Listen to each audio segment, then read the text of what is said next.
ल ह्यापी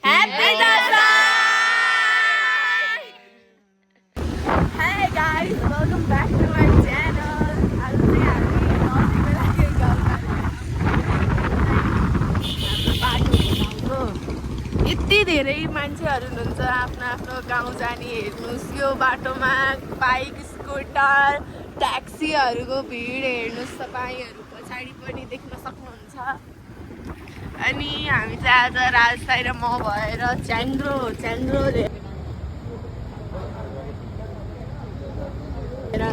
यहाँ छ हाम्रो च्याङ्ग्रो काटेर लिएर गएर गाउँ जाँदैछौँ यस्तो कुहिरो आएको छ है हामी यहाँ छौँ कुहिरोले यहाँ जाडो भएर वेट लेभल जाडो छ अब हामी स्याङ्जा जिल्लाभित्र प्रवेश गर्दैछौँ ल यो स्याङ्जा जिल्ला प्रवेश गाइस म घर आइसकेँ हेलो दिदीसँग मेरो भेट भइसकेको छ ल रोशन दिदी यहाँ हुनुहुन्छ ल आमा त्यहाँ हुनुहुन्छ भैँसीसँग बात गर्दै हुनुहुन्छ यो चाहिँ हाम्रो गोरु यो चाहिँ हाम्रो खै के भएको दिदी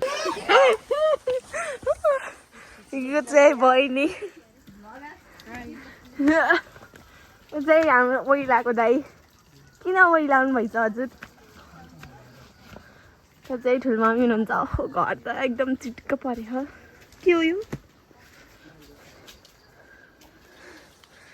यहाँ घर कमेरोले लिपेर चिटिक्क पारिसकेको छ के भयो हजुरलाई ओ त्यहाँ सानो भाइ छ नमस्ते हो न मस्त पऱ्यो यो यहाँ चाहिँ ठुलो बुवाले नवमीको दिन दुर्गा स्थापना गर्दै पूजा गर्दै हुनुहुन्छ दुर्गाको पूजा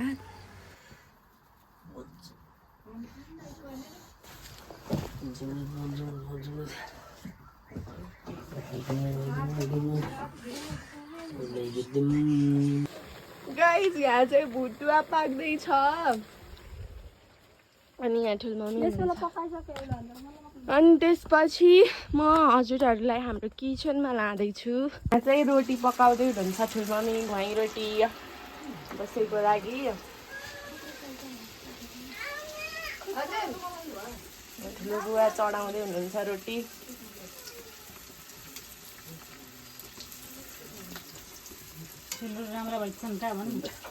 सेलरोटी राम्रा भइछन् साह्रै काँडेदार काँडा उम्रिन्छन् चढाउनु भयो यहाँ छ करेला आलु यहाँ इस्कुस छन् अचार यहाँ मन्दिर यहाँ मासु रगत भन्छ यसलाई यो मम्मी हाम्रो मम्मी धन्यवाद के हो नि त ढुम्री हो कहाँबाट आएको मैले त होइन वाउ यहाँ चाहिँ मैले सेलरोटी हाल्न सिक्दैछु के थुनी हाल्नु पर्दो रहेछ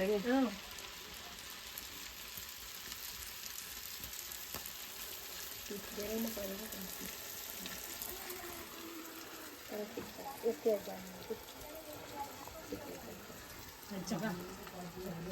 उहाँको फर्स्ट ट्राई हो यो चाहिँ उहाँको फर्स्ट ट्राई अनि यो चाहिँ उहाँको सेकेन्ड ट्राई अनि यो चाहिँ त्यो चाहिँ हजुर उहाँको थर्ड ट्राई धन्यवाद यहाँ आदित्यले हाल्न लाखा रोटी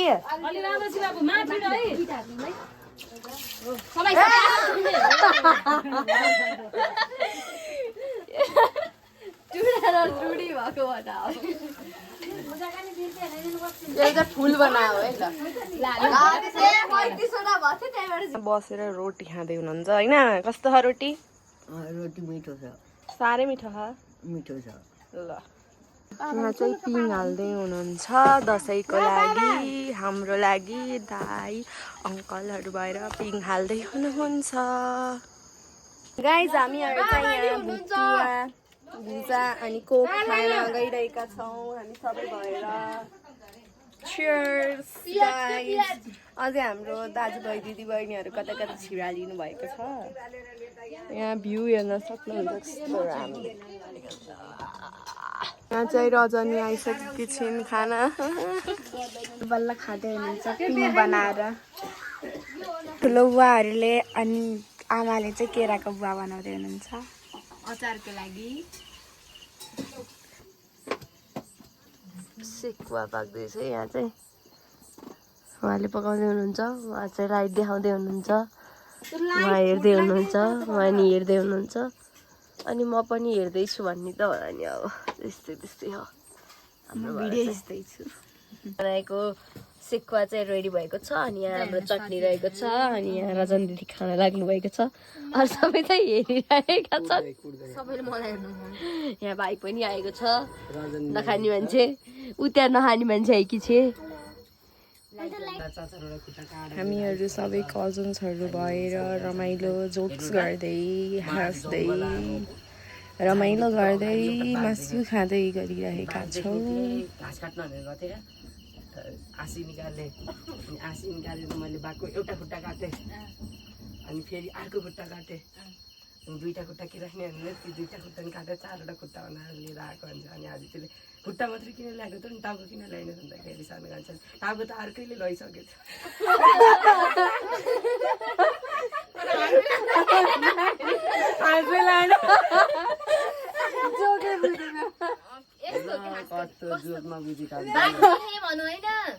बाघदेखेर चाडा खुट्टा ल्या होइन, चाडा खुट्टा मात्र किन ल्याइस भन्दाखेरि चाहिँ टाउको अर्कैले अब टाउको किन ल्याइन खुट्टा काटिरहेछ टाउको अर्कैले लसी मरिसक्यो यस्तो ढिलो बुझ्यो काटेर अर्को जो भन्छ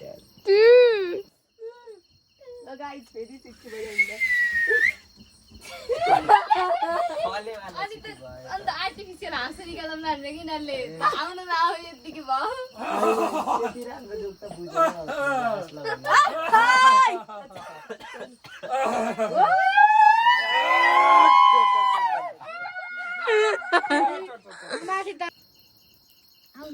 राजेश दाइ बिहान 4 बजे उठेको कारणले यहाँ निन्द्राले झुल हुनुभएको छ। गाइज हामी चाहिँ बारदलीमा सुत्न लाग्यो। देख्न सक्नुहुन्छ हामी चाहिँ बारदलीमा सुत्न लाग्यो। यहाँबाट राम्रो भ्यू देखिन्छ, भ्यू हेर्दै सुत्ने हो। हाई गाइज, आज चाहिँ दसैँको दिन म चाहिँ रेडी भइसकेँ। यहाँ सबैजना रेडी भइसक्नुभयो अनि यहाँ चाहिँ हाम्रो टिका लगाउने ठाउँ अनि जमरादेखि लिएर सबै यहाँ तयार हुँदैछ। यहाँ बहिनी पनि रेडी भइन्, म पनि रेडी भएँ। यहाँ चाहिँ दसैँको ठ्याक्क टिकाको समय भएको छ अनि यहाँ राजेश दाइले ढोकामा टिका छोप्दै हुनुहुन्छ। छोप्दै यहाँ आमा चाहिँ रेडी भइसक्नु भएको छ टिका लगाउनको लागि। अब थाप्न मात्र बाँकी हो। हिरोबाट यहाँ मिठाई चढ्दैछ। यो रेडी भइसकेको छ Dashain. Art and the artist. दसैँको टिका चाहिँ जहिले पनि जेठोबाट सुरु हुने कारणले आमाले जेठो ठुलो बुवालाई टिका छोप्दै हुनुहुन्छ। ठुलो मम्मी चाहिँ टिका लाउन नमिल्ने कारणले यहाँ टिका थाप्नु भएको छैन आमाको हातबाट। अनि त्यसपछि माइलो ठुलो मम्मी ठुलो बाबाको पाली। ठुलो बाबा चाहिँ विदेश हुनुहुन्छ। हामी सबैले ठुलो बाबालाई एकदम धेरै धेरै मिस गऱ्यौँ। त्यसपछि साइलो चाहिँ हाम्रो बाबा मम्मी अनि कान्छो चाहिँ हाम्रो दिपक अङ्कल अनि आन्टीले टिका थाप्दै त्यसै गर्दै हाम्रो 4 जना दाजुभाइको पाली अनि त्यसपछि चाहिँ हामी 5 जना पञ्चकन्याको पाली गर्दै हामीले आमाको हातको लगायत हाम्रा मान्यजनको टिका थाप्दै दसैँ मनाएका छौँ।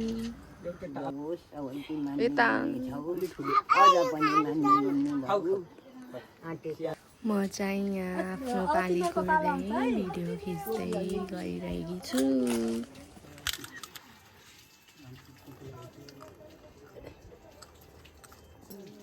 यस्तै जीवन होस् सधैँभरि रोग नलाइकन हाँसी हाँसी जीवन बिताए।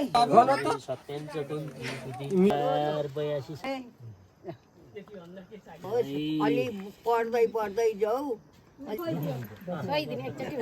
बाबु, मैले टिका लगाइदिन्छु। खुसी त अरे काटेको पोस जे मनले चिताइछ उही पोस घर घरमा पोस अलि पढ अलि ज्ञानी त मान्नुपर्छ अब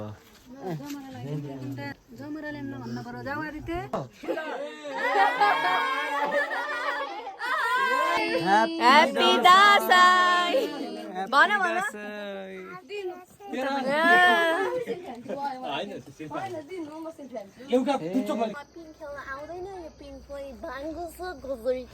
खेल्ने थाहा छैन सरी नखिच्नु गाइस हामी चाहिँ अब मामा घर जान लाग्यो यहाँ हुनुहुन्छ बाहुन भाइ दाजुहरूलाई कुरेम अनि भान्जा दाईहरू सबै आइसकेर टिका लगाइसकेपछि मामा घर आइसकेपछि यहाँ बाबा मम्मीलाई मामा घरको हजुरआमाले टिका लगाइदिँदै हुनुहुन्छ। अनि यहाँ चाहिँ हुनुहुन्छ मेरो सानीमा र यो सानो भाइ चाहिँ सानो पुन्टुरे अभिनव राखेको त छु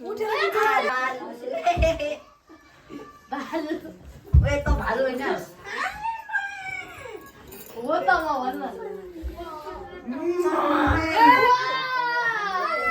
यहाँ चाहिँ केटाकेटीहरू बसिरहेका छन्।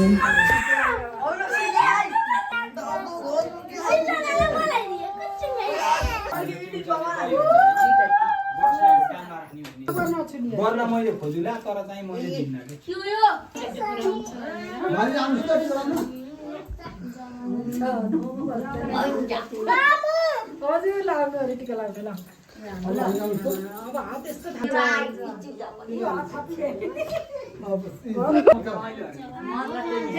छेकियो तिमीले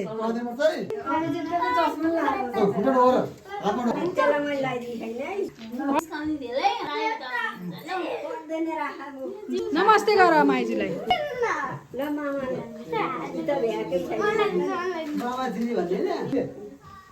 मलाई लगाइदिए अरूलाई 100 दिएर मलाई 10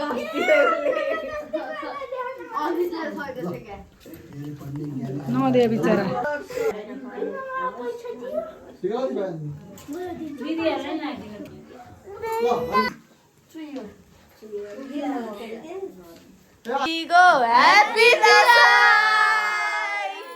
हाई गाइस आज चाहिँ दसैँको भोलिपल्ट यहाँ शिवानी मामा घर घर आइसकेकी छिन् है भन।